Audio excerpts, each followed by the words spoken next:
Wouldn't that be a violation of the second law of thermodynamics? No. What is the second law of thermodynamics? It was at this moment that This NASA employee knew he messed up. So dismantling this NASA employee at the airport is definitely one of my best videos. I'm sharing it again and breaking it up into segments. So if you guys want to mirror it or share it or didn't catch it the first time, now you'll have an opportunity to do so.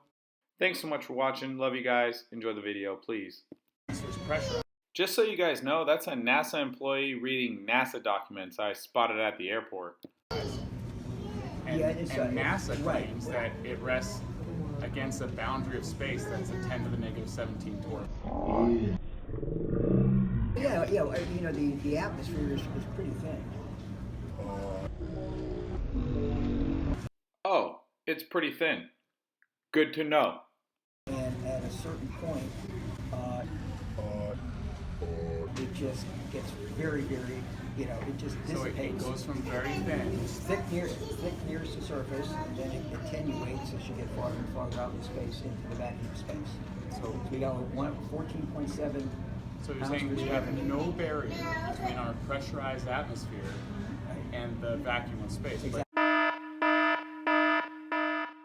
I don't know if this guy reads the NASA website, but you cannot have gas pressure without a container. Exactly. Right. wouldn't that be a violation of the second law of thermodynamics?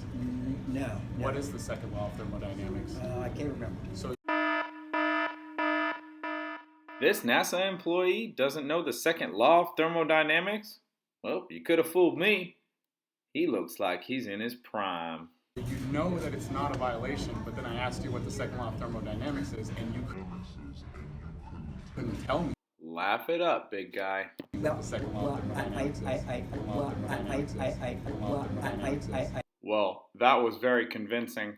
I know, but I know what the atmosphere is around Earth. You're sitting here right now and you're breathing. If you take out Of course, I agree. It's 14.7. If you get up to, I think, 67 miles, I believe, is I agree. the Pressure boundary decreases. where space officially kind of opens. But you can still see atmosphere there. I agree that the atmosphere decreases with altitude. It's a gradient, but that's easily explained by hydrostatics. That's why we have a gradient, because we live in a closed dynamic system where the gas is inhomogeneous and anisotropic. It's different in all directions and constantly moving around. Exactly. Yeah, so I'm still asking, how do you have gas pressure without a container? You still have gas pressure. Well, I think it's the pressure of the atmosphere. All of it. If you measure the air, it's got pressure to it. I mean, it's got weight, and that weight is bearing down. I'm sorry I have to do this to you, Mr. NASA employee, but gas moves in all directions. It doesn't just go down. Okay, On but the gas planet. pressure is defined as gas pressing out in all directions. So if you're saying that all the weight is just pressing down, Right. that's a Gravity. violation of gas pressure.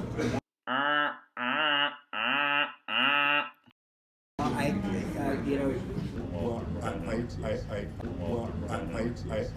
there may be a subtlety that you're thinking about, but Yeah, I know. The subtlety is that space is all fake. Yeah.